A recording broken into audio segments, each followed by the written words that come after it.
Today's Social Studies Minute or two comes to us from Goodnight Stories for Rebel Girls. Thanks to Ziva Foltz. This is her book. She left it at school. I'll get it back to you at the end of the year, Ziva. Today we're going to learn about a woman named Irena Sendlerova, more commonly known as Irena Sendler. We've learned a little bit about her in school. I think we actually had a poster hanging on the wall about her. Irena Sendler, war hero. In Poland, there lived a little girl. Irena was her name. She loved her father dearly. One day, a terrible epidemic of typhus broke out in the city, Warsaw, the capital of Poland. Irena's father was a brave doctor, and he could have stayed away from the people who were sick and not put himself at risk, but he chose to be with them and look after them until he himself fell ill with the disease. Before he died, he said to his daughter, "Irena, if you see someone drowning, you must jump in and try to save them." You all understand the metaphor about drowning, dying of disease. Irena cherished his words, and when Jews started to be persecuted, that means treated very poorly for who you are.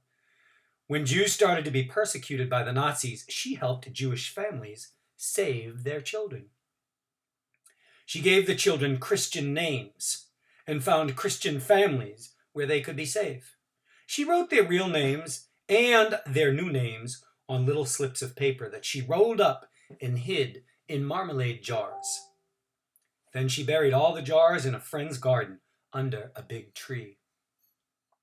Sometimes the smaller children would cry when Irena was taking them away. To distract the Nazi guards and cover up the noise, Irena trained a dog to bark when she told it to. She hid children in sacks, in bags full of clothes, in boxes, even inside coffins. In 3 months, she saved 2,500 children.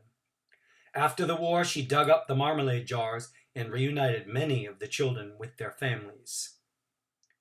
Irena was born on February 15th, 1910, and she died on May 12th, 2008, 12 years ago in Poland.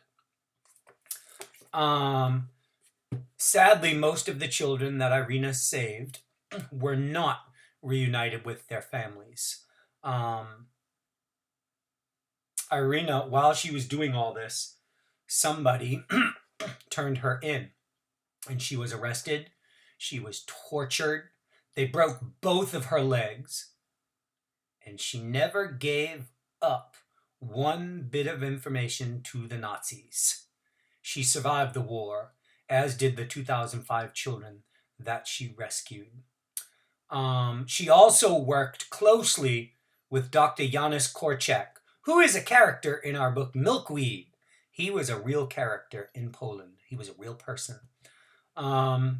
He would give babies to her whose parents either died or whose parents knew what was going to happen to them, and they gave up their children to Korczak, and he worked with Irena Sendler to smuggle the babies out.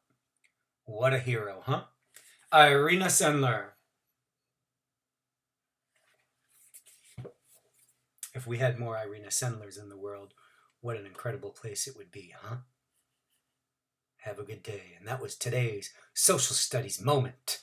Thank you, Ziva Foltz.